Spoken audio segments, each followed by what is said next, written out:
So it's a constantly evolving process, very difficult to say, but basically, yeah, university age.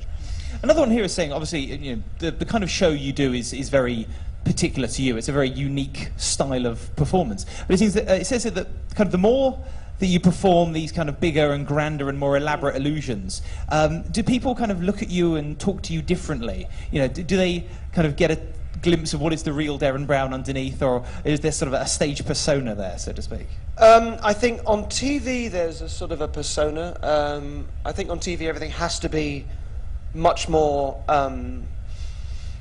sort of honed, and I don't know, on stage I'm more me, I'm more sort of relaxed and a bit more myself. And then I do find sometimes in real life I've made friends that I found out the first 2 or 3 times they met me they were sort of thinking I was doing all sorts of things, or you know, that everything I said was some weird calculated bit of and I just don't, I never, to me it's, I don't genuinely, it's not false modesty, I genuinely don't think people are going to sort of recognize me. I don't think of that kind of character at all. I really just, that really becomes something that I do over there, because it's a very controlling and kind of everything that guy does, if you like, is about kind of aren't I clever, is the sort of bottom line if you're a magician, which I think is a fairly obnoxious way of kind of living in real life. So I very quickly sort of distance myself from that. And then also I just think, yeah, your priorities in real life with people shouldn't be the same as when you're thinking about a performance. Otherwise you just can become quite obnoxious.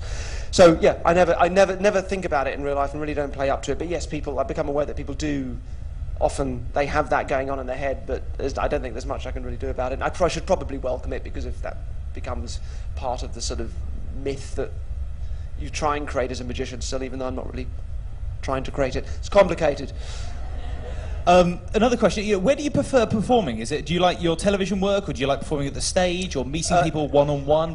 Definitely the stage. I think I went through a period of being a bit disillusioned with the TV, because it's like 8 months of the year to write and perform, and then because I'm an executive producer on them as well, which means I'm creatively kind of driving the shows. I have a friend of mine, Ian Sharkey, who's with me on the tour, on this cruise, and occasionally another guy that will come in that I write with, but it's sort of up to me to kind of drive them creatively. And then obviously there's the doing, and that's a months and months of sort of writing and honing the ideas, and then filming it, and then afterwards there's all sort of the editing, and I'm part of that too. And it's sometimes it's just a lot of pressure, and a lot of the joy quickly goes out of it, because there's so much time between having the idea that's really fun and actually kind of doing it. So in more recent years, and particularly with these experiments, I've tried to come up with ideas that I know will be really fun to do. So like in the hotel episode of the guilt trip, if you saw these experiments, basically I'm just in the OB truck, as it's called, the thing sort of out the back, like the gallery, watching events unfold, which was just fantastic. It was this strange kind of complete lack of pressure on me. All the ideas had gone in, and everybody had been trained up, and right, let's sit back and sort of watch this thing work, and it was amazing. It was one of the most enjoyable experiences of making a program I've had. So I've tried to kind of find those things now. So now I'm enjoying the TV a lot more than I was before, but I think the stage stuff is still the most interesting thing to me, because it's just lovely. It's lovely to kind of sort of get real feedback from people, but also physically touring is a real treat, and I tour with really like a little family now. They're sort of my friends, and I get to meet people and meet people after the show, and all that. All that's just lovely, as opposed to just doing one show on TV that then goes out, and then if you try and read on Twitter as to what people think about it, it depresses you for a week. So yeah, that's a very different experience.